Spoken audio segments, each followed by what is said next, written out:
Majlis hal ini adalah diasaskan daripada sabda Nabi besar Muhammad SAW.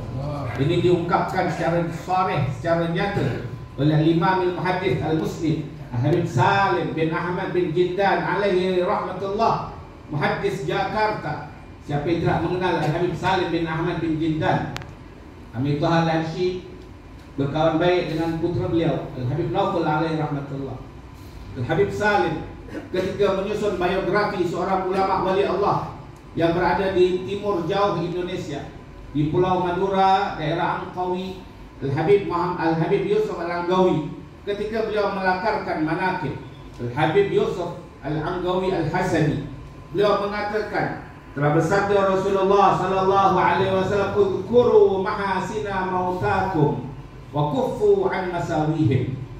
Kata Rasulullah, perintah Rasulullah, wahai umat Islam, selalulah engkau menyebut, selalulah engkau mengingat kebaikan-kebaikan orang-orang yang telah mati di kalangan kamu, dan sesekali jangan engkau menceritakan keburukan-keburukan mereka. Kuffu an masawihim, tutup mulutmu daripada membicarakan keburukan-keburukan orang-orang yang telah meninggal dunia. Kerana apa hadirin hadirat? Orang yang telah meninggal dunia, kalau kita mencacinya, kalau kita memfitnahnya, kalau kita memburuk-burukkannya, dia tidak mampu untuk membela nasibnya. Kan dia telah berada di bawah karang tanah, dan dikampus oleh tanah, dia tidak mampu untuk bangkit membela dirinya yang dicaci, dihina, dimaki. Kan itu baginda Nabi SAW melarang setiap umat Islam menceritakan keburukan orang-orang yang telah meninggal dunia, walaupun itu orang-orang yang bukan orang saleh, walaupun itu hanya orang-orang awam. Dilarang oleh baginda Nabi Muhammad SAW. Apalagi kalau yang meninggal dunia itu bukan orang biasa, bukan orang saleh, tetapi adalah kekasih-kekasihnya Allah. Apalagi yang meninggal dunia itu orang-orang yang memiliki andil besar di dalam tersebarnya dakwah di negeri tersebut, maka tentulah min babil aula beribu kali kita dituntut menceritakan kebaikan-kebaikan mereka, menceritakan suri tauladan-tauladan mereka, dan melarang kita Nabi SAW daripada membongkar keburukan-keburukan mereka kalaupun ada hadirin hadirat. Kata Habib Salim bin Ahmad bin Jindan, atas dasar hadis inilah sanna ahlul ilm iqamata hauliyatil awliya. Kerana atas dasar hadis inilah para ahli ilmu yang paham ilmu, bukan orang jahil, bukan orang bodoh, tapi ahli ilmu, kata Habib Salim Jindan, menganggap bahawasanya mengadakan perayaan haul para wali-walinya Allah adalah berdasarkan sunnah Nabi besar Muhammad sallallahu alaihi wasallam wa baraka alaihi wa ala alihi. Hadirin hadirat, bahkan di dalam hadis yang lain, Al-Habib Al-Arif Billah Al-Marhum Al-Habib Syekh bin Ali Al-Jufri pernah mengeluarkan sebuah hadis. Al-Habib Syekh Al-Jufri dulu di awal-awal diadakan hal di negeri Melaka, beliau antara penceramah yang selalu diundang oleh guru kita Al-Marhum Ustaz Haji Ahmad bin Haji Abdul Wahab, sehingga di awal tahun 2000 kalau saya tak salah tuan. Al-Habib Syekh bin Ali Al-Jufri, kalau saya tidak salah pada tahun 1992 telah mengeluarkan sabda Nabi sallallahu alaihi wasallam di dalam majlis hal Al-Habib Abdullah bin Abdul Qadir bin Ahmad Al-Faqih wa walidil Imam Al-Habrul Hummam Al-Habib Abdul Qadir bin Ahmad Al-Faqih, qala Rasulullah sallallahu alaihi wasallam, udhkurul mujahidin minkum litata'assaw bihim, kata Rasulullah. Selalulah engkau menyebut kisah, selalulah engkau mendendangkan manaqib para mujahidin, para penjuang-penjuang di kalangan kamu, kata Nabi Muhammad. Untuk apa? Untuk kalian menjadikan kisah-kisah mereka uswatun hasanah, agar engkau menjadikan mereka sebagai suri tauladan, penggerak kalbumu mengikuti sepak terjang beliau.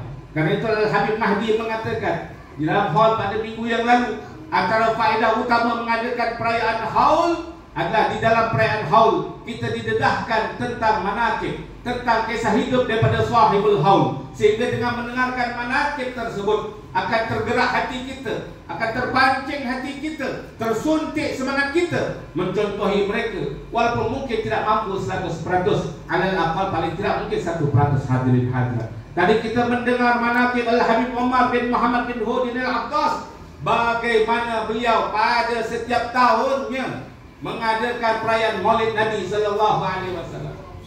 yang dikatakan tadi terkadang di dalam perayaan Maulid beliau tidak kurang daripada 1.600 ekor kambing disembelih, unta 2 ekor, beras 25 tan. Tahu 25 tan itu apa? 25.000 kilogram. Bermakna yang hari itu bukan 25.000 orang, takkan satu orang makan 1 kilo beras. Kalikan 10 paling tak 250.000, itu puluhan tahun silam. Zaman populasi rakyat di Indonesia belum sampai 200 juta mungkin zaman-zaman itu. Bayangkan, dengan duit yang banyak, dengan perbelanjaan yang begitu tinggi, beliau habiskan hanya untuk perayaan Maulid Nabi Muhammad SAW. Bukan setahun seumur hidup sekali, tidak, tapi setiap tahun semenjak beliau hidup di alam dunia ini, semenjak beliau mengadakan perayaan Maulid, sehinggalah di hari terakhir beliau meninggalkan dunia alam yang fana ini. Hadirin hadirat, mengajarkan kepada kita bahwasanya apa yang terpenting daripada seseorang itu adalah berpaksikan pada sabda Nabi SAW. Hadis pertama yang beliau sabdakan ketika beliau sampai di Madinah Al-Munawwarah, apa kata beliau? Ayuhan nas afshus salam wa at'imut ta'am wa silul arham wa sallu billahi wan nasu niyam, kata Rasulullah SAW. Antara hadis pertama, julung-julung kali sabda baginda ketika beliau berhijrah ke Madinah, wahai seluruh umat manusia, sebarluaskanlah keselamatan, sebarluaskanlah ucapan salam, dan berilah makan kepada orang-orang. Nabi SAW menganjurkan kepada kita agar selalu memberi orang makan. Ini jauh-jauh hari telah dicontohkan oleh Habib Umar bin Muhammad bin Hudin al-Attas. Setiap tahunnya beliau telah berbelanja jutaan ringgit kita untuk semata-mata memberi makan kepada yang hadir. Belum lagi pada setiap pagi solat subuhnya dikatakan tidak kurang daripada 300 orang, terkadang 1.000 orang setiap harinya solat subuh berjemaah. Yang hadir setelah solat subuh akan dijamu dengan sarapan pagi. Hadirin hadirat, ini amalan beliau sampai beliau wafat. Al-Fakir ilallah beberapa kali sempat menghadiri solat subuh bersama beliau ketika beliau masih hidup di Condet pada zaman itu, kalau saya tak salah. Alhamdulillah, memang betul-betul lepas bersarapan, selepas solat subuh kita dijamu dengan sarapan. Ini amalan dipegang oleh Habib Umar. Mungkin kita jarang mendengar beliau punya wirid, mungkin zikir la ilaha illallah berjuta-juta, tidak. Mengatakan Al-Quran mungkin beratus-ratus kali katakan tidak mungkin, ataupun mungkin beliau beramal seumpama itu. Tetapi yang nyata di dalam manaqib beliau, beliau ini suka memberi orang makan. Beliau ini mementingkan solat subuh. Hadirin hadirat, sesungguhnya kalau anda ingin menggapai syurga Allah Subhanahu wa taala, tidaklah susah. Tidaklah anda mesti menghafal kitab Sahih Al-Bukhari, tidaklah mesti anda menghafal kitab Al-Qur'an dan lain-lain, tidak.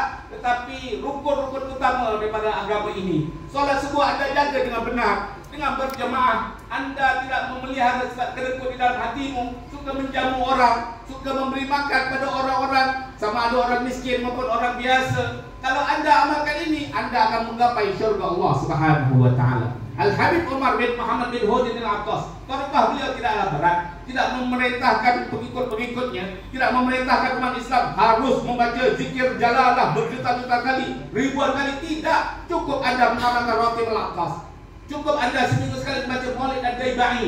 InsyaAllah kalau anda lazimi, anda istiqamah, anda juga akan memperoleh futuhat min Allah, akan memperoleh fuyudat daripada Allah Subhanahu wa taala seperti yang telah Allah berikan kepada para wali-walinya Allah Subhanahu wa taala.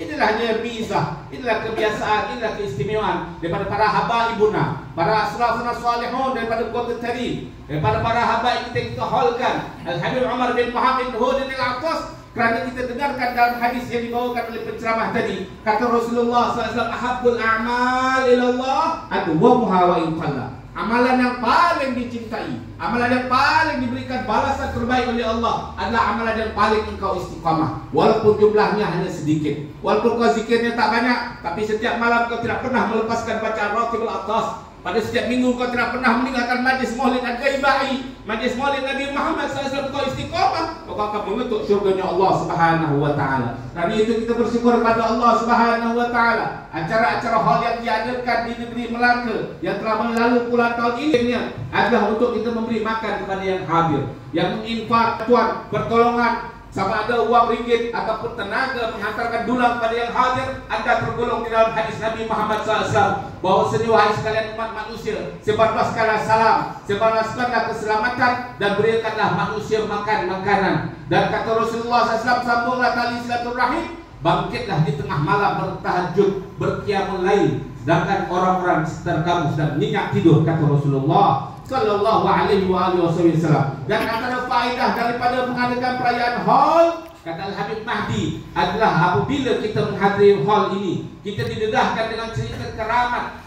Kalau dipikirkan apalah sebenarnya arti keramat diceritakan, orangnya pun telah berlalu, orangnya pun telah berada di dalam perut bumi. Untuk apa diceritakan keramat Al-Habib Umar? Untuk apa diceritakan keramat Al-Habib Abdullah Kampunglu? Untuk apa diceritakan keramat guru kita Ustaz Ahmad? Sedangkan orangnya telah wafat di dalam kubur mereka, hadirin hadirat. Menurut kita seperti itu, tetapi itulah yang dilakukan oleh para ulama-ulama. Para ulama jauh berfikir dibandingkan kita. Kita lihat bagaimana Al-Imam Hasan Al-Barzanji bukan hanya menyusun maulid Nabi Muhammad sallallahu alaihi wasallam, tapi beliau juga menyusun Al-Lujayn Ad-Dani fi Manaqib Al-Qutb Rabbani Sayyidina Syekh Abdul Qadir Al-Jailani. Di dalam Manaqib Sayyidina Syekh Al-Jailani, bagaimana Al-Barzanji menceritakan ratusan bahkan puluhan atau ribuan keramat daripada Maulana Syekh Abdul Qadir Al-Jailani. Begitu pula para ulama-ulama yang lain di dalam menyusun manaqib-manaqib para aulia, menyusun manaqib para ulama, disebutkan, diselipkan di situ keramat-keramat mereka. Kita lihat bagaimana Al-Imam An-Nabhani telah mengarang kitab khusus Jami' Karamatil Aulia, 2 juz tebal, hadirin hadirat,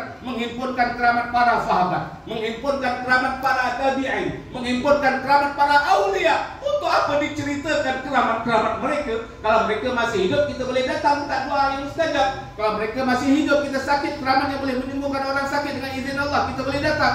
Tetapi mereka telah wafat, hadirin hadirat. Untuk apa diceritakan keramat ini? Tidak lain dan tidak bukan agar ada rabitah antara kita dengan sahibul haul, agar ada hubungan cinta di dalam hati ini kepada mereka. Kalau tidak mengenal, kita tidak akan cinta. Tapi ketika kita mendengar keramat-keramat para wali-wali Allah yang kita haulkan, pasti kalau hatimu suci, pasti kalau hati kamu tidak dikotori oleh aura-aura gelap akan su'ullah, Anda pasti akan jatuh cinta kepada yang sedang diceritakan keramat itu. Karena kita tahu keramat itu adalah buah hasil daripada ketakwaan seseorang kepada Allah Subhanahu wa taala. Keramat itu hadiah daripada Allah untuk para wali-walinya atas buah daripada hasil mereka takutkan Allah, mencintai dan mencontohi Nabi besar Muhammad sallallahu alaihi wasallam. Ketika kita mendengar keramat para wali-wali Allah, dengan sendirinya kita akan jatuh cinta kepada beliau-beliau ini. Dan apakah faedah daripada engkau jatuh cinta kepada para wali-walinya Allah? Al-mar'u ma'a man ahab. Seseorang akan dihimpunkan nanti di yaumul qiyamah bersama dengan orang yang dia cintai. Kalau kita cintai, kalau kita mencintai Sayyidi Al-Habib Umar bin Hud Al-Attas, saya jamin atas sabda Nabi Muhammad, wallahi kita semua akan dihimpunkan bersama Al-Habib Umar bin Muhammad bin Hud Al-Attas. Kalau anda mencintai sahibul haul, Al-Habib Idrus Al-Habsyi sahib Tengkera, walaupun engkau dipisahkan oleh zaman 200 tahun daripada beliau, kalau cinta itu tidak mengenal ruang dan waktu, dia tidak mampu dipisahkan oleh apa-apa, anda akan dikumpulkan di yaumul qiyamah bersama Al-Habib Idrus Al-Habsyi Tengkera. Begitu pula Al-Habib Abdullah bin Abu Bakar, begitu pula pada guru kita Mufti Haji Khalil, begitu pula pada guru kita Ustaz Ahmad. Kalau kecintaan ini kita pupuk, kalau kecintaan ini kita pelihara, kita bahagia dengan sebaik-baik mungkin, insya-Allah dia akan berkekalan. Ketika kita meninggal dunia, hati dipenuhi dengan rasa cinta kepada orang-orang soleh ini. Dan ini yang akan menghantarkan kita kepada syurga Allah Subhanahu wa ta'ala. Hadirin hadirat, mudah-mudahan kehadiran kita di dalam majlis hal ini dan malam-malam berikutnya dirahmati oleh Allah Subhanahu wa ta'ala. Allah senantiasa membahagiakan hati-hati ini agar mencintai para wali-walinya Allah. Allah pelihara kita, Allah pelihara istri dan anak-anak kita daripada terpengaruh dengan pahaman-pahaman sungsang, pahaman-pahaman yang merupakan fitnah terbesar akhir zaman, yang menyeret manusia daripada menjauhkan mereka daripada mencintai para wali-walinya Allah, mengajak manusia-manusia untuk kurang ajar kepada para wali-walinya Allah Subhanahu wa ta'ala. Kerana kita tahu hadirin hadirat, antara dosa yang Allah isytihar perang, antara dosa yang Allah isytihar akan memerangi pelaku-pelakunya, antaranya adalah dosa berbuat riba dan dosa membenci dan memusuhi para wali-walinya Allah. Ini dosa yang amat bahaya. Kita mohon kepada Allah dengan barakah sahibul haul, Allah pelihara mahabbah ini, Allah pelihara ihsan ini, Allah pelihara iman ini, Allah pelihara akidah ini daripada rosak dirosakkan oleh musuh-musuhnya Allah. Amin amin ya rabbal alamin. Dan terakhir sekali saya mewakili Sekretariat Hall Negeri Melaka